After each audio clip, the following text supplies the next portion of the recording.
It was February 12th, 2017. I went surfing at Ocean Beach, San Francisco, like I had every weekend for 10 years. And I fell and I went headfirst into the ocean floor with enough force to break my neck in 8 places. The worst of the break was at my C3, which means you stop breathing as well, so paralyzed below my neck. I saw a body float up. A buddy of mine saw me from the beach miraculously and dragged me in. That's Chet White. I was able to run maybe 100 yards out, grab this body by the shoulder. There was actually a nurse on the beach who started CPR. And the paramedics showed up, and they whisked him away.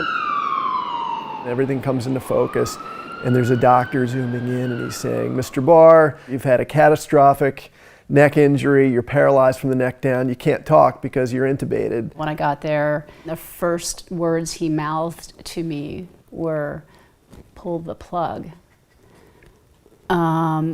which was so shocking. And then my sons came and visited, and that was very powerful. And then finally, Chet came in. He said, "There's technology, new developments every day.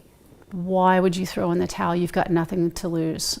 We heard about the Mayo stem cell trial. And at that point, it was game on. I actually got off the respirator, but I'm still completely paralyzed. But all of a sudden, things started happening.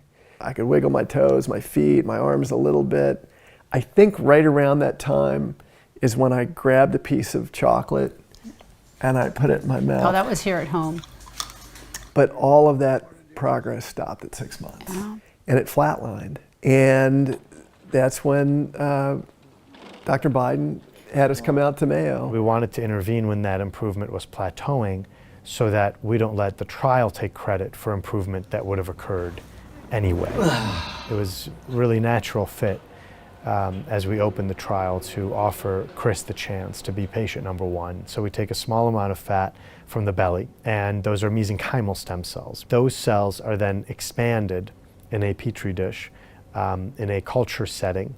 Once the cells expand out to 100 million cells, they are then injected into the patient's lumbar spine, and the cells then migrate to the highest area of inflammation, their area of spinal cord injury. And I could feel it. I absolutely felt something in my legs. You take care of that. So literally 2 weeks, I do walk test, I do hand strength test, I do finger motor test. Whoa. Every single one of them improved again by 25 to 50%. Clearly something happened. The cells helped regenerate, so they augmented Chris's healing.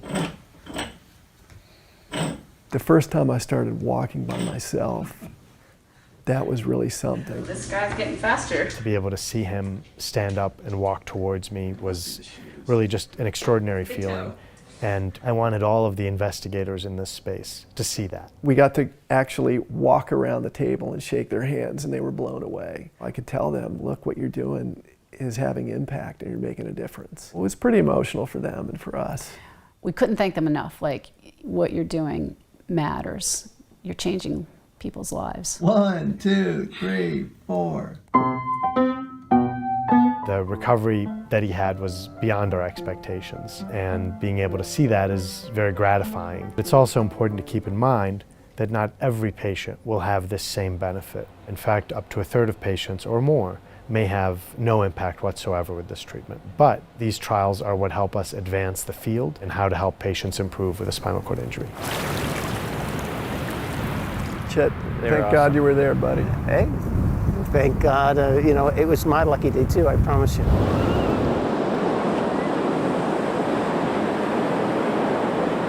I can't say it enough times that the stem cell regimen and protocol offers hope.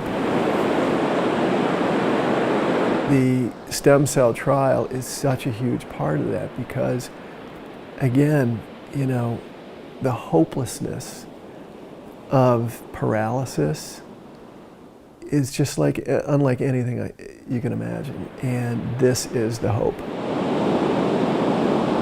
It's nice to be able to come back here on my own 2 feet.